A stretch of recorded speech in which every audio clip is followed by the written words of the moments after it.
Hello everyone, I am Vimmi Chawla and welcome you all on my YouTube channel.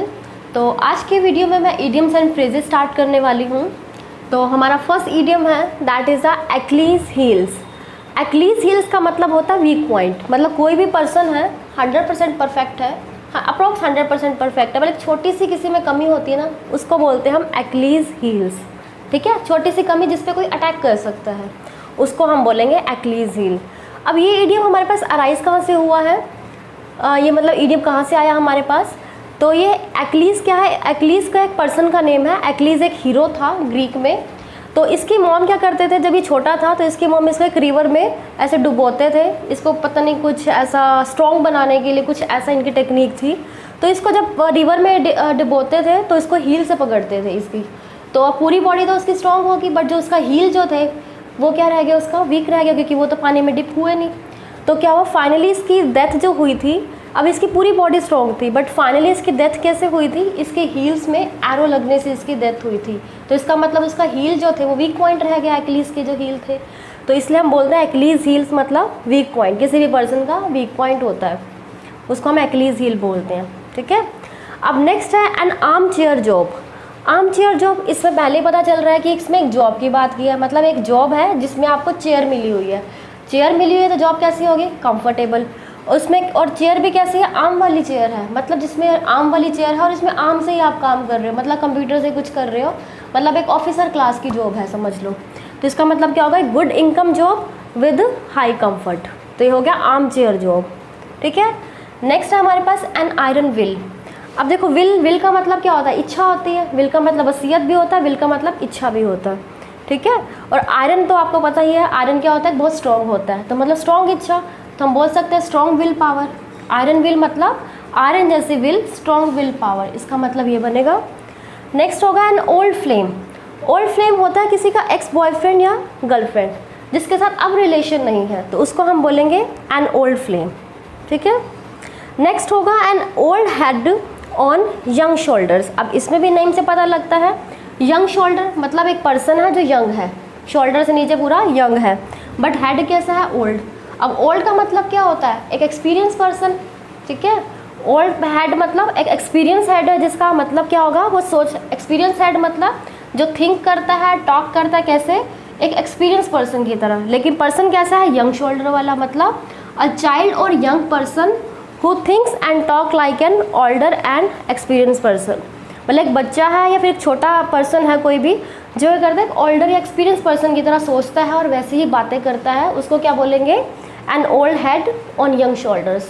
ठीक है, अब next idiom है हमारे पास an olive branch. Olive branch मतलब पीस रिक्वेस्ट। अब देखो, हमारे पास एक वाइट कलर होता है जो पीस का सिंबल होता है, शांति का प्रतीक होता है एक वाइट कलर। ऐसे आपको याद रखना है, एक वाइट कलर के साथ साथ एक ऑलिव ब्रांच। ऑलिव क्या होता है, एक पेड़ होता है, जैतून बोलते हैं। तो जैतून की जो ब्रांच होती है वो भी क्या होगा, पीस का सिंबल है। ठीक है ना, ऑलिव ब्रांच मतलब पीस रिक्वेस्ट, राइट। नेक्स्ट होगा Apple of Discord. Apple of Discord बोलते हैं लड़ाई की जड़, इसको बोलते हैं मैटर ऑफ डिस्प्यूट। ठीक है, अब इसके पीछे क्या है, एप्पल ऑफ डिस्कॉर्ड के पीछे भी एक स्टोरी है। इसमें क्या है कि एक राजकुमारी थी, उसको कोई भी अपने यहाँ बुलाता नहीं था, कोई फंक्शन वगैरह होता था, बट उसको पता लगा कि उसके कहीं नियर बाय में कोई फंक्शन है, तो वो वहाँ पर चली गई और अपने साथ क्या किया, अपने साथ एक एप्पल लेके गई। एक गोल्डन एप्पल था, गोल्ड का, तो वो लेके गई। उसके ऊपर इसने लिखवा दिया था कि this is for the beautiful lady. तो जैसे ही वो फंक्शन में पहुँची तो उसने जैसे फिर उस एप्पल को वहाँ पर उछाल दिया, और वहाँ पे 2-3 और भी राजकुमारियाँ थी, वो भी क्या करा, वो भी उस एप्पल को लेने के पीछे लेने के पीछे पड़ गई। तो इसलिए उनके बीच में लड़ाई हो गई। तो इसलिए बोलते हैं this is a apple of discord, matter of dispute. ठीक है, नेक्स्ट है हमारे पास at a loss. At a loss मतलब to be unable to decide. Loss में होना मतलब क्या होगा कि हम ऐसी कंडीशन में आ जाते हैं जहाँ पे हमको डिसाइड नहीं कर पाते। कई बार ऐसी सिचुएशन आते हैं कि हम कोई भी चीज़ डिसाइड नहीं कर पाते, हम क्या करें या क्या ना करें। तो उस टाइम पे हम बोलेंगे we are at a loss. ठीक है, और वैसे भी क्या होता है, जब कभी भी हमें कोई लॉस होता है, लॉस होने के बाद क्या होता है, हम कोई भी चीज़ डिसाइड नहीं कर पाते, हम मतलब सोच नहीं पाते क्या करना है क्या नहीं करना। तो वहीं से आप कंसीडर कर लीजिएगा, एट अ लॉस मतलब to be unable to decide. Next है हमारे पास एट अ पिंच। अब जब किसी को कोई पिंच होता है तो क्या होता है, वो ट्रबल में ही आता है ना, तो इसी से आपको कंसीडर करना है एट अ पिंच मतलब इन अ ट्रबल, एक मुसीबत में आना। At a pinch, in a trouble. Next होता है एट ईज़। ईज़ मतलब ईजी। अब जो कोई ईज़ में है, ईजी है, तो मतलब क्या होगा, वो बिल्कुल कंफर्टेबल है, बिल्कुल काम है, शांत है। तो इसका मतलब क्या होगा, एट ईज़ मतलब free from pain and anxiety, जिसको कोई भी दुख दर्द नहीं है, कोई चिंता नहीं है, वो क्या है, वो ईज़ में है, एट ईज़। नेक्स्ट होगा एट स्टेक। स्टेक होता मतलब खूंटी पे, एट स्टेक। अब किसी भी चीज़ को कैसे कहते हैं ना, खूंटी पे टांग दिया हमें, तो कई बार ऐसा कोई वर्ड बोलते हैं लोग।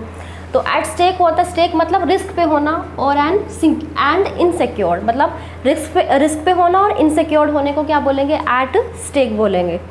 नेक्स्ट होता है at the 11th hour. 11th hour मतलब लास्ट मोमेंट पर होना। अब जैसे अगर टाइम, अगर हम 12 आवर्स का हम टाइम कंसीडर करते हैं, तो उसमें क्या होता है, 11th आवर क्या होता है, बिल्कुल लास्ट का ही होता है ना।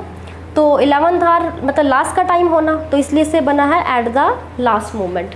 ठीक है। अब नेक्स्ट इडियम है हमारे पास at one wits end. One wits end का मतलब होता है कन्फ्यूज्ड। मतलब क्या होता है, विट का मतलब होता है बुद्धि। अगर किसी की बुद्धि एंड पे होती है तो उसको क्या करता है, बंदे का दिमाग काम नहीं करता, वो क्या होता है, कन्फ्यूज़ हो जाता है। अब कन्फ्यूज़ से जो होता है ना कि एक उसके हमने पहले भी पढ़ा है कन्फ्यूज़ के लिए, हमने पढ़ा था एट अ लॉस। ठीक है, एट अ लॉस भी यही था कि अनएबल टू डिसाइड एनीथिंग, हम उसमें भी कंफ्यूज थे। ठीक है, एट अ लॉस आए या एट वन विट्स एंड आए, तो दोनों का क्या हो जाएगा, कंफ्यूज हो जाएगा। ठीक है, तो विट एंड मतलब बुद्धि के एंड पे आ गए तो क्या हो गया, कंफ्यूज हो गए। नेक्स्ट आपके पास एट वंस फिंगर टिप्स। मतलब कोई भी चीज़ क्या होगी, किसी के फिंगर टिप्स पे होना। अब कोई भी चीज़ किसी के टिप्स पे है, कोई भी चीज़ हमें कोई टॉपिक आता है, हम कहते हैं तुम्हारे टिप्स पे है। टिप्स पे कोई चीज़ कब होगी, जब उसकी हमें कंप्लीट नॉलेज होगी। तो एट वंस फिंगर टिप्स मतलब टू हैव कंप्लीट नॉलेज, इसको बोलेंगे एट वंस फिंगर टिप्स। और एट डैगर्स ड्रॉन, डैगर्स का मतलब होता है खंजर। डैगर्स मतलब खंजर। अब खंजर ड्रॉ किया, खंजर को निकाला, क्यों निकाला है, कोई भी पर्सन खंजर को क्यों निकालेगा, जब किसी से कोई एनमिटी, दुश्मनी होगी। ठीक है, टू एट डैगर्स ड्रॉन मतलब टू हैव बिटर एनमिटी, किसी से भी अगर कोई बहुत दुश्मनी हो तो उसको बोलेंगे we are at daggers drawn. ठीक है, मतलब हमारी बहुत ज़्यादा दुश्मनी है। Apple of one eye, apple of one eye मतलब आंखों का तारा, बहुत प्यारा पढ़ते हैं ना। एप्पल ऑफ वन आई मतलब डियरेस्ट वन, जो सबसे प्यारा होता है, डियरेस्ट वन होता है, उसको बोलते हैं apple of one eye. Next है apple pie order. Apple pie order मतलब इन गुड कंडीशन। अब कोई भी चीज़ गुड कंडीशन में होती है तो उसको क्या बोलेंगे कि ये एप्पल पाई ऑर्डर में है। ठीक है, अब इसको कैसे समझ सकते हैं, जैसे एप्पल पाई मतलब हर एक एप्पल के पीस को ऑर्डर में लगा दिया। एप्पल के पीस को ऑर्डर में लगाएंगे तो वो क्या हो जाएगा, गुड कंडीशन में दिखेंगे ना सारे के सारे। तो एप्पल पीस को ऑर्डर में लगाएंगे तो वो गुड कंडीशन में दिखेंगे हमें। नेक्स्ट है आपके पास एट 6 and 7। 6 and 7 का मतलब होता है इन डिसऑर्डर। कोई भी चीज़, जैसे हम कमरे में कोई चीज़ बिखेर देते हैं, ऐसे सामान बिखेर देते हैं, तो हम बोलेंगे एट 6 and 7। बिखरा हुआ है तो सारे डिसऑर्डर में कोई भी चीज़ होती है उसको बोलेंगे एट 6 and 7। और एट फ्यूल टू फायर मतलब आग में घी डालना, जैसे बोलते हैं ना, वो क्या होता है, किसी भी मैटर को वर्स करना। पहले एक मैटर बैड था बट उसमें क्या कर दिया हमने, फ्यूल किया, फ्यूल को ऐड किया, मतलब उसको हमने और भी वर्स बना दिया, और भी बेकार बना दिया। तो इसको बोलेंगे ऐड फ्यूल टू फायर, आग में घी डालना। ऐड मतलब to make a matter worse. तो आज की वीडियो में बस इतना ही। बाकी के ईडियम्स जो हैं हम नेक्स्ट की वीडियो में करेंगे।